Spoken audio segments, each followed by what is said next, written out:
Oke, assalamualaikum warahmatullahi wabarakatuh. Kali ini saya akan membuat video ya mengenai manajer dan lingkungan eksternal organisasi. Ya, manajer dan lingkungan eksternal organisasi. Nih, organisasi dan lingkungan. Organisasi berada dalam sebuah lingkungan. Terus organisasi ya berada dalam sebuah lingkungan. Terus yang selanjutnya, lingkungan dapat menjadi faktor pendukung maupun penghambat organisasi. Jadi lingkungan ini bisa menjadi faktor pendukung ataupun penghambat dari organisasi. Terus kegiatan organisasi akan merubah lingkungan ya, dan juga sebaliknya. Lingkungan akan mendorong perubahan pada organisasi ya. Nah, nanti kita lihat ya, kita bahas ya. Terus manajer perlu mempertimbangkan unsur-unsur dan kekuatan lingkungan eksternal dalam setiap kegiatan. Jadi manajer perlu mempertimbangkan unsur-unsur dan kekuatan lingkungan eksternal dalam setiap kegiatan. Terus manajer harus bisa mengidentifikasi, menganalisa, mengevaluasi, mendiagnosa, dan bereaksi terhadap kekuatan lingkungan, baik berupa kesempatan, risiko, maupun ancaman yang mempunyai pengaruh pada operasi organisasi. Lingkungan eksternal organisasi yang menjadi tanggung jawab manajer. Jadi lingkungan eksternal organisasi ini menjadi tanggung jawab manajer. Faktor lingkungan eksternal ya, lingkungan eksternal mikro, lingkungan eksternal makro, organisasi dan lingkungan tanggung jawab sosial manajer. Nah, ini dia faktor-faktor dari lingkungan eksternal. Nah, terus kita bahas ya faktor-faktor lingkungan eksternal. Nah, ini dikatakan lingkungan eksternal terdiri atas unsur-unsur di luar organisasi ya, yang sebagian besar tidak dapat dikendalikan dan berpengaruh dalam pembuatan keputusan oleh manajer. Organisasi mendapatkan masukan-masukan yang dibutuhkan seperti bahan baku, dana, tenaga kerja, dan energi dari lingkungan eksternal, mentransformasikan menjadi produk dan jasa, dan kemudian memberikan sebagai keluaran kepada lingkungan eksternal. Ya, jadi lingkungan eksternal ini tidak dapat dikendalikan ya dan berpengaruh dalam menentukan sebuah keputusan tadi ya. Nah, terus nanti kita akan bahas selanjutnya di sini. Nah, di lingkungan eksternal di sini ada lingkungan eksternal mikro, ada lingkungan eksternal makro ya. Nah, selanjutnya lingkungan eksternal mikro ini apa? Nah, ini yang kita lihat. Komponen lingkungan eksternal mikro yang paling penting adalah sebagai berikut ya. Pertama, nah ini dia ya. Lingkungan eksternal mikro itu ada para pesaing. Ya, ini yang kecil ya. Terus ada langganan yang harus dilayani ya. Ini yang lingkungan eksternal mikro ya. Terus ada pasar tenaga kerja. Terus ada lembaga-lembaga keuangan. Terus ada supplier dan perwakilan pemerintah. Ya, itu dia ya. Nah, terus kita masuk lagi ke lingkungan eksternal makro. Apa di sana apa yang dikatakan dari lingkungan eksternal makro? Di sini sebutkan lingkungan eksternal makro mempengaruhi organisasi dengan dua cara, ya. Pertama, kekuatan-kekuatan luar tersebut mempengaruhi suatu organisasi secara langsung atau tidak langsung melalui unsur lingkungan mikro.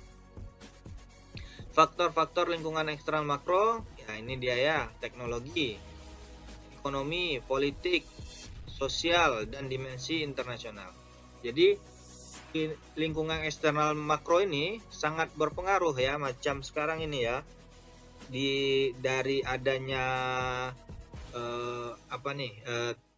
COVID-19 nih ya, itu kan dari segi pemerintah ya, pemerintah membuat kebijakan sehingga berdampak pada ekonomi ya, ekonomi yang saat ini ya, yang mana para pengusaha saat ini terasa kali ya dalam menjalankan usahanya. Ada yang yang usahanya bangkrut, ada juga yang usahanya maju ya.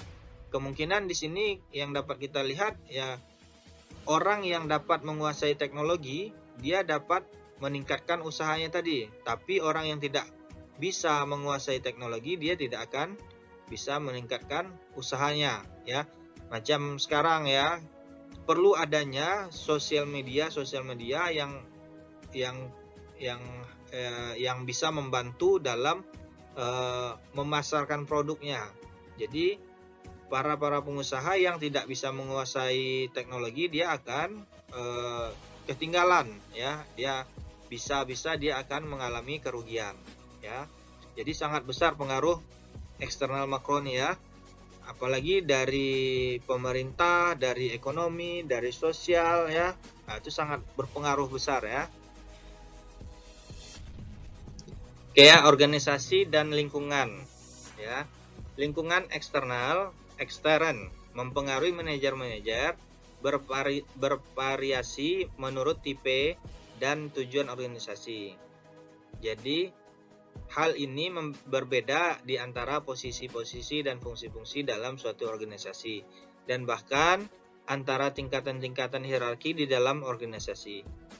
Informasi tentang lingkungan makro dapat diperoleh dari berbagai sumber, yakni laporan-laporan dan dari data statistik pemerintah, publikasi bisnis, jurnal perdagangan, laporan bank, para manajer ya. Jadi ini dapat kita, para manajer bisa memperoleh datanya dari laporan-laporan ya. Bisa dari data pemerintah ya, di pusat statistik ada BPS ya, Badan Pusat Statistik. Ada juga publikasi bisnis, ada juga jurnal perdagangan dan laporan bank serta para manajer ya. Oke, selanjutnya ini kita dapat lihat ya. Bagan apanya? Bagannya ya, diagramnya ya. Di sini ada perusahaan, ada daerah dampak lingkungan makro, ada daerah dampak lingkungan tugas ya. Kalau yang makro ini meliputi lingkungan makro yang meliputi pada politik, ekonomi, sosial, teknologi. Kalau yang mikro ini yang tadi yang saya bilang ya, pesaing, kreditur, pelanggan, saluran distribusi, pasar tenaga kerja, dan supplier. Oke, selanjutnya ini dia ya, kelompok lingkungan dalam. Kelompok lingkungan dalam ini ada pemilik, ada pekerja ya. Kalau pemilik ini bagaimana kepuasan dengan hasil finansial. Jadi pemilik ini ya berusaha bagaimana usahanya berhasil ya, dan dapat menghasilkan duit yang banyak ya. Ya, ini dilihat daripada finansial tadi. Terus pekerja ini tadi lingkungan tadi dia ingin mendapatkan kepuasan dari pekerjaan tadi ya, kepuasan bekerja, terus imbalan yang lebih ya, itu dari pekerja. Ini kelompok lingkungan dalam. Terus ada kelompok lingkungan luar. Nah, ini yang harus kita perhatikan ya. Nah, kalau lingkungan luar ini meliputi dari pelanggan ya. Pelanggan ini ya otomatis ya, bagaimana kualitas produk tadi baik enggak. Nah, itu sangat mempengaruhi pada usaha kita tadi ya, usaha yang dilakukan tadi ya, sangat berpengaruh atau tidak. Terus rekanan. Nah, ini rekanan, misalnya kita ada membeli barang. Nah, ini kita harus jaga nih dalam pembayarannya ya. Terus ada kreditor. Nah, biasalah kalau kita namanya pengusaha, atau pebisnis ya, kita kadang meminjam duit ya, ya, kita harus ada kawan ya atau relasi yang bisa memberikan pinjaman kredit ya. Yang ini harus kita jaga juga ya, supaya usaha kita ini berjalan baik ya. Ya, apabila kita mengalami kendala usaha di bidang usaha kita, misalnya keuangan kita kurang dalam menjalani usaha ini, kita bisa minjam kredit ya. Tapi ini harus diperhatikan juga ya pada kemampuan perusahaan kita tadi atau kemampuan usaha kita tadi ya, harus diperhatikan juga. Terus ada masyarakat, keterlibatan sosial. Di sini misalnya ada nggak oleh perusahaan dilakukan yang namanya ibaratnya mempekerjakan masyarakat sekitar untuk bisa terlibat dalam usaha tadi, di perusahaannya tadi ya, bisa terlibat. Sehingga ini kalau kita mengikut sertakan masyarakat tadi, kalau di dalam organisasi tadi atau di dalam perusahaan kita tadi, bisa memberikan rasa nyaman ya bagi usaha kita tadi ya. Ya, misalnya kalau kita ingin melibatkan masyarakat ya, setidaknya pegawai-pegawai bagian keamanannya itu kita boleh sebagian kita letakkan pada security-nya ya, atau untuk bagian bersih-bersih boleh kita rekrut juga masyarakat sekitar, dan ataupun masyarakat sekitar yang telah memiliki ijazah atau kemampuan lebih yang bisa digunakan oleh perusahaan, ya bisa juga kita angkat sebagai karyawan ya di perusahaan tersebut ya. Ini juga membantu dari usaha tadi, dari perusahaan tadi ya. Nah, terus ada lingkungan luar juga dari pemerintah ya, pemerintahan. Di sini yaitu kesadaran akan tanggung jawab organisasi ya. Dari pemerintah ini biasanya bagaimana kita melihat kebijakan-kebijakan pemerintah tadi ya, yang harus kita perhatikan pada dampak lingkungan sekitar ya. Terus apa sih kontribusi perusahaan tadi untuk membantu pemerintah ya. Nah, itu harus dilihat juga ya. Nah, di sini ada tanggung jawab sosial manajer. Tanggung jawab sosial berarti tanggung jawab sosial adalah bentuk kepedulian perusahaan terhadap lingkungan eksternal. Perusahaan melalui berbagai kegiatan yang dilakukan dalam rangka penjagaan lingkungan, norma masyarakat, partisipasi pembangunan, serta berbagai bentuk tanggung jawab sosial lainnya. Dengan demikian, manajer sekarang dituntut untuk mengimplementasikan etika berusaha, terutama dalam hubungannya dengan stakeholder. Jadi ya, ini kepedulian ya perusahaan terhadap lingkungan eksternalnya ya. Jadi para manajer harus jaga juga ya bagaimana lingkungan tadi, yang misalnya dia kalau perusahaan yang ada ada yang menghasilkan limbah lah ya. Nah, jadi mereka harus bikin amdalnya juga ya, harus bikin tempatnya untuk mengelola limbah tadi ya. Terus ada di sana norma-norma masyarakat. Nah, itu aturan-aturan masyarakat ya, itu yang kita harus juga patuhi ya, supaya masyarakat tidak demo ke perusahaan tadi. Terus kita ada nggak para manajer tadi atau perusahaan tadi partisipasi pada pembangunan ya. Jadi misalnya kalau kita ada pabrik karet di desa misal gitu kan, ada kontribusi perusahaan tadi untuk membangun sarana prasarana dari desa tadi ya, atau bisa juga berpartisipasi dalam membangun ya masjid ya, kalau misal di desa itu tidak ada masjid ya. Nah, itu dia salah satu ya bentuk-bentuk tanggung jawab sosialnya tadi ya. Oke, selanjutnya tanggung jawab sosial berkaitan erat dengan peran, keuntungan, dan prestasi sosial. Peran keuntungan bagi perusahaan menjadi sangat penting, artinya perusahaan harus mendapatkan keuntungan yang cukup, sehingga memadai untuk mempertahankan kepercayaan dan dukungan dari pemegang saham dan kreditur. Prestasi sosial, organisasi, ukuran prestasi adalah menjadi sangat sulit untuk didefinisikan, mengingat masing-masing organisasi atau perusahaan mempunyai visi dan misinya sendiri-sendiri dan begitu banyak serta beragamnya tuntutan dan kepentingan yang pasti akan berbeda antar satu organisasi atau perusahaan dengan organisasi perusahaan lainnya.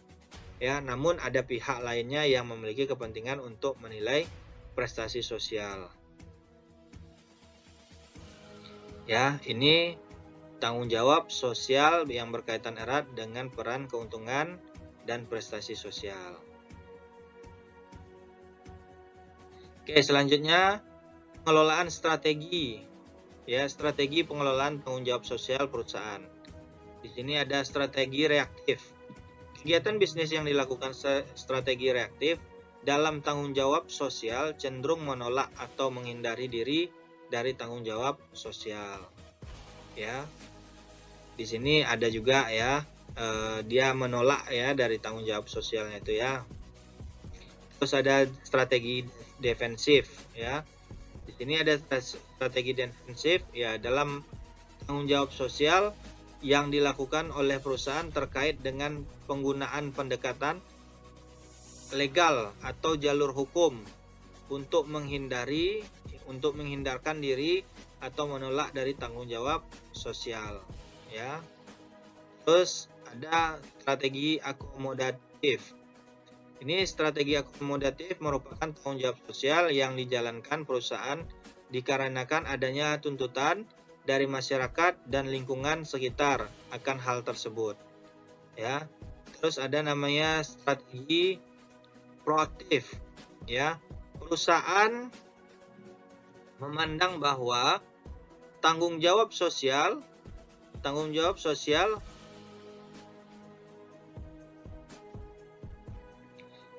adalah bagian dari tanggung jawab untuk memuaskan stakeholder. Jadi, perusahaan memandang bahwa tanggung jawab sosial adalah bagian dari tanggung jawab untuk memuaskan stakeholder. Jika stakeholder terpuaskan, maka citra positif terhadap perusahaan akan terbangun. Nah, jadi ini perlu juga ya ada langkah-langkah strategi-strategi ya yang dilakukan oleh perusahaan ya dalam tanggung jawab sosial perusahaan tadi ya, dalam pengelolaan tanggung jawab sosial tadi ya. Oke, selanjutnya manfaat tanggung jawab sosial bagi perusahaan. Ya, manfaatnya bagi perusahaan. Yang pertama, citra positif perusahaan di mata masyarakat dan pemerintah. Ya, ini manfaat bagi perusahaan. Terus manfaat bagi masyarakatnya, selain kepentingan masyarakat terakomodasi, hubungan masyarakat dengan perusahaan akan lebih erat dalam situasi win-win solution. Nah, ini ya. Jadi misalnya ada trouble, nah bisa kita melakukan negosiasi kepada masyarakat ya tanpa ada bentrok ya. Terus manfaat bagi pemerintah.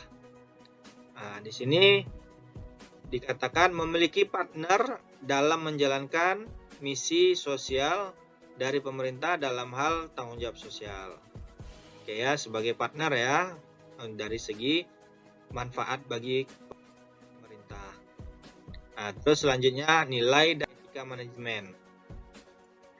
Ada 5 faktor yang mempengaruhi keputusan pada masalah etika, yaitu hukum, ya, peraturan-peraturan pemerintah, ya, terus ada kode etik industri dan perusahaan. Oke, selanjutnya terus ada tekanan-tekanan sosial, terus adanya tegangan antara standar perorangan dan kebutuhan organisasi merumitkan tugas manajer. Ya, tegangan antara standar perorangan dan kebutuhan organisasi yang merumitkan tugas manajer. Ini ada 5 faktor dalam yang mempengaruhi keputusan masalah etika ya. Terus faktor-faktor ini mempengaruhi etika manajer dengan tingkatan dan pada bidang fungsi yang berbeda-beda. Ini dapat dijelaskan hukum ya. Memberi batasan standar etika, misalnya tidak menayangkan iklan yang menipu. Ya, yang kedua peraturan pemerintah. Peraturan pemerintah yaitu tidak memproduksi barang yang membahayakan masyarakat. Ya. Terus kode etik industri dan perusahaan. Nah, ini dijelaskan adanya batasan apa yang bisa dan tidak bisa dilakukan oleh perusahaan. Selanjutnya tekanan-tekanan sosial. Jika perusahaan melakukan tindakan yang merugikan masyarakat atau lingkungan, masyarakat bisa melakukan protes atau memboikot hasil produknya atau diajukan ke pengadilan. Nah, ini dia ya.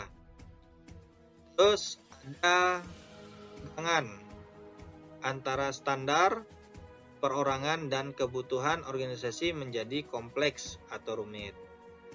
Oke, nilai personal sebagai standar etika. Nah, ini yang pertama, nilai value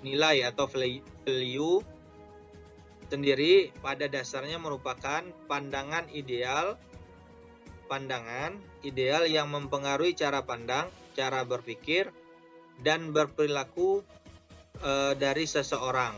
Ya, yang kedua, nilai personal atau personal value pada dasarnya merupakan cara pandang, cara pikir, dan keyakinan yang dipegang oleh seseorang sehubungan dengan segala kegiatan yang dilakukannya.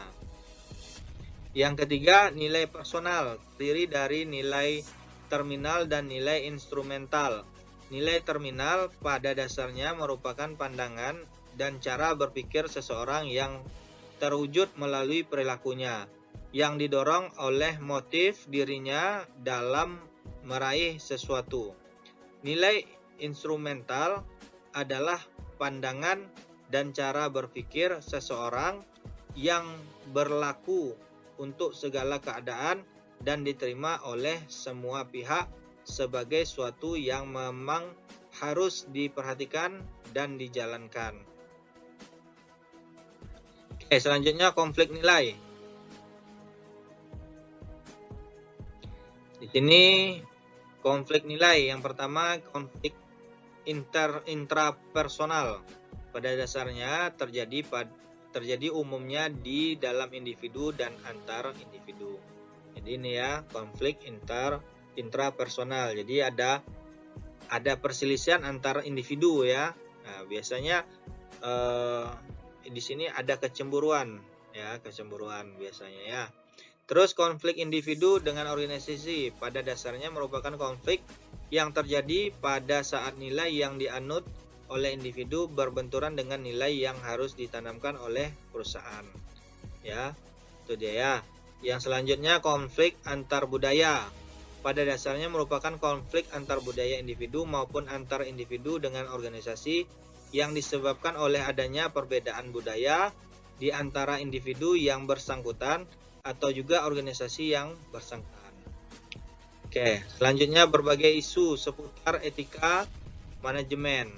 Nah, di sini penggunaan obat-obatan terlarang ya. Itu dilarang ya, tidak boleh ya. Terus pencurian oleh para pekerja atau korupsi, nah, itu tidak boleh juga ya. Itu melanggar etika ya, dari etika manajemen. Terus ada konflik kepentingan. Terus ada pengawasan kualitas atau quality control. Terus ada penyalahgunaan informasi yang bersifat rahasia. Terus ada penyelewengan dalam pencatatan keuangan. Terus ada penggunaan aset perusahaan. Terus ada pemecatan tenaga kerja. Ya. Terus ada polusi lingkungan. Di sini pemecatan tenaga kerja juga kita harus memperhatikan rambu-rambunya ya, tidak asal pecat aja ya. Itu juga kalau asal pecat itu kita juga melanggar etika ya, etika dalam perusahaan tadi. Terus polusi lingkungan, polusi ini harus dijaga juga ya. Cara bersaing dari perusahaan yang dianggap tidak etis, ini tidak boleh juga ya. Misalnya memonopoli tidak boleh juga, atau menjatuhkan usaha orang lain dengan cara yang tidak baik tidak boleh juga ya. Penggunaan pekerjaan atau penggunaan pekerja atau tenaga kerja di bawah umur, ini tidak boleh juga ya. Kita mempekerjakan tenaga kerja yang masih di bawah umur. Terus pemberian hadiah pada pihak-pihak tertentu yang terkait dengan pemegang kebijakan ya, ini tidak boleh juga ya, memberikan hadiah kepada ya, misalnya kita ingin usaha kita tadi ini lancar ya, kita beri hadiah kepada orang-orang yang bisa memperlancar usaha tadi ya, itu tidak boleh juga ya, di luar dari perusahaan kita ya. Misalnya kita menyuap ya, itu tidak boleh ya, dan lain sebagainya. Oke, terima kasih ya video kali ini. Kalau ada yang kurang yang ingin ditanyakan, boleh ditanya di kolom komentar. Oke ya, saya akhiri. Oh ya, jangan lupa di subscribe juga ya. Oke, saya akhiri. Assalamualaikum warahmatullahi wabarakatuh.